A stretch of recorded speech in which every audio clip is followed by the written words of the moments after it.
Hello, everybody. This is Louise, the counseling psychologist, and I'm going to be talking to you today about your mental health and my mental health.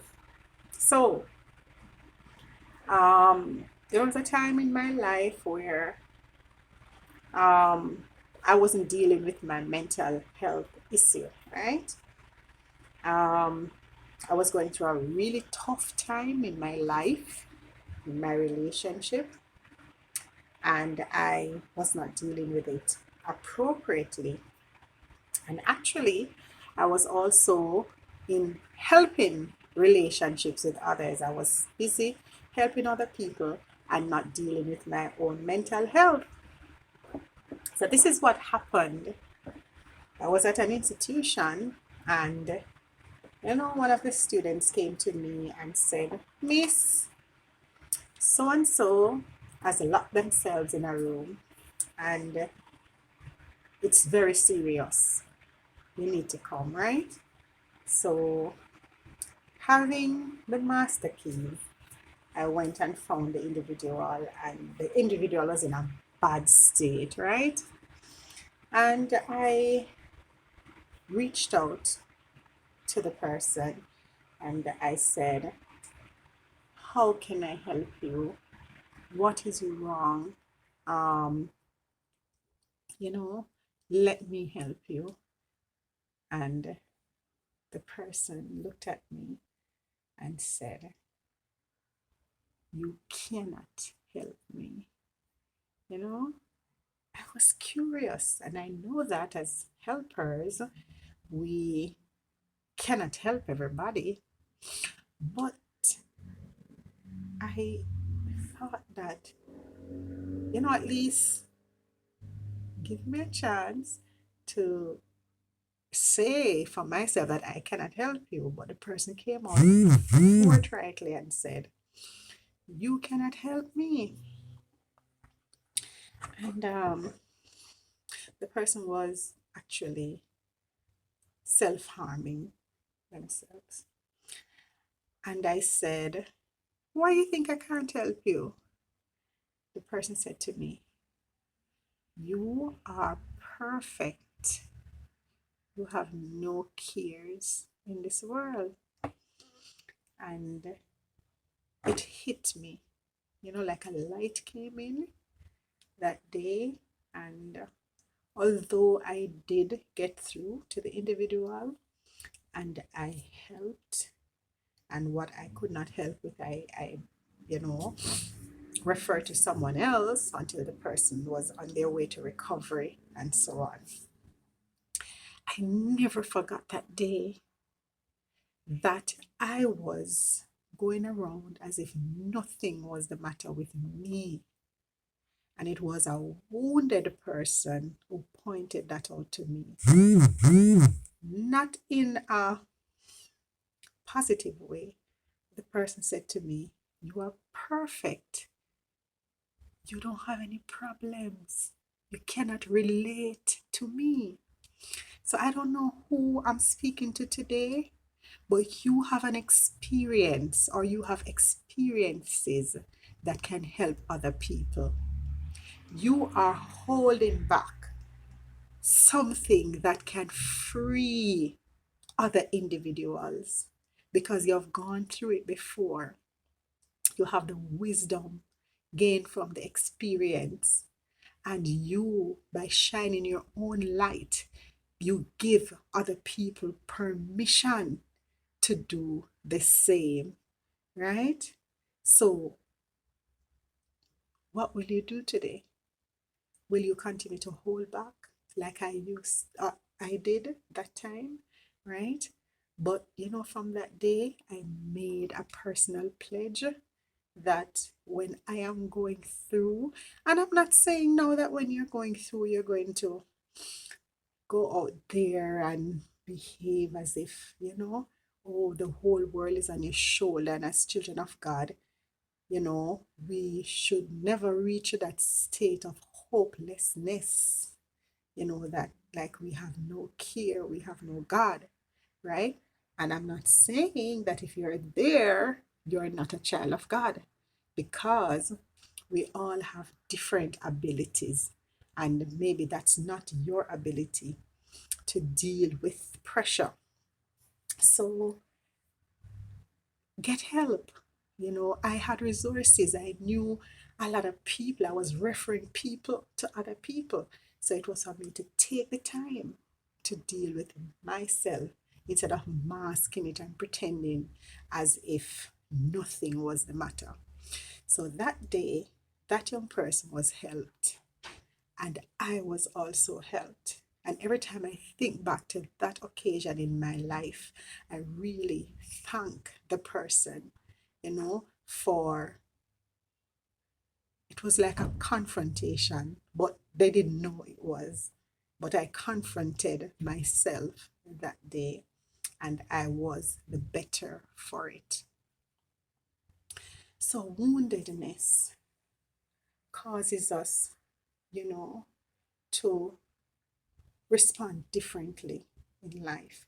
Like in that case, that person was so wounded that they felt like they should harm themselves. And I'm going to do a demonstration today. This cup representing our hearts. We all come to the table as a young baby, with a brand new love cup, we're going to call it. And everybody loves a baby. The baby has to do nothing for us to love the baby. We just coochie coochie coo, and everybody treats the baby lovely. But in a few years, sometimes we batter them, sometimes we bruise them, sometimes we abduct them, sometimes we rape them, sometimes we tell them names, call them names. You're ugly like your walkless pooper, right? For those who are not Jamaican, you're ugly like your father who has no use. And those things, they cause a wound in our hearts. And there are persons going around with a lot of wounds. And this one I made in the butter was of a story of a young lady, a true story, who, when she was so despondent, she was so distressed, she said to her mother, I feel like I'm going to hang myself. And her mother said, you want the rope? That one is like the bottom of the heart fell out. And so some persons are going around like an empty cup. And some cups look worse than this. Some cups have no side. Some cups are broken in two. Some cups have no tops. Some cups are just some shells. And for the purpose of time, we're going to stop here. How do we get over this woundedness? Because this is our love cup, and we're supposed to be showing love every day. Now, let's say that this kettle of water is love. Let's pour out some love into our love cup. What do you think is going to happen? Love cannot stay. So it doesn't matter if you go to a fair, if you go to a big concert, if you go to a crusade, the preacher preached so nicely, and you feel so good. And then afterwards you realize that there's just this emptiness because there's woundedness in the heart. How do we get rid of this feeling of emptiness? How about a love relationship? How about being married? Find Mr. Right, Miss Right, and get married. Honeymoon night.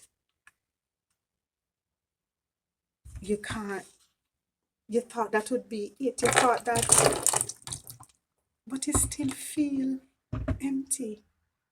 Nothing takes away the pain. We need to forgive.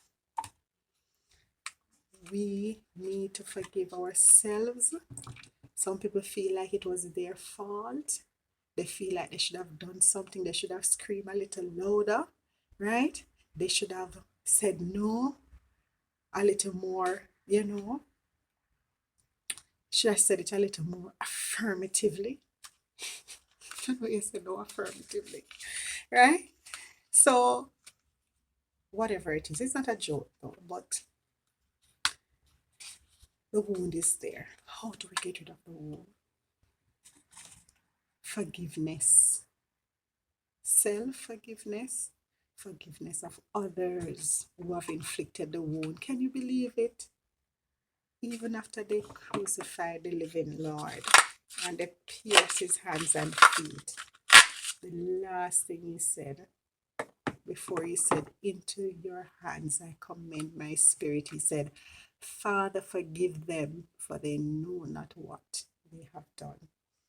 Forgiveness. We have to forgive others. And forgiveness does not mean we're not going to remember what happened. We will remember. But when we have forgiven, the feelings of anger, the feelings of revenge, the feelings of hatefulness, we realize that they have passed. And so it is a process too. So it means that we stop rehearsing to the things that have happened, right? Because as we stop walking down that road, when you stop walking on a road, it's like it starts to get grassy again. Yes, you stop going on that path in your mind. And the next thing is to ask the Lord to forgive those who have harmed us, just like in the prayer that Jesus taught us.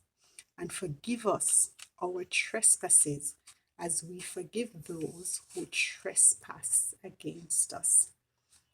God promises that he will give us a new heart, and he himself will write on the tables of our hearts and dwell within us. So newness is available for all of us. A new experience, new relationships, a new heart, just a new life. It's available even here on this earth. And it's an experience that I pray that all of us will come to know. So let's see what happens when we pour love now into this new heart. Not only does it fill up, it also runs over. So the person now has enough love for themselves and they have excess to share with others. What a joy! What a joy! Today, I pray that we'll be able to forgive ourselves of the injustice, of all the ills, of all the woundedness that was inflicted on us. We'll stop carrying this burden, of the pain over the years. Some of the woundedness is coming from childhood. Some of it is woundedness that we experience in our mother's womb. So it's coming from generation to generation. So we have to ask the Lord to break those generational cycles of woundedness. And we have to ask forgiveness for our perpetrators.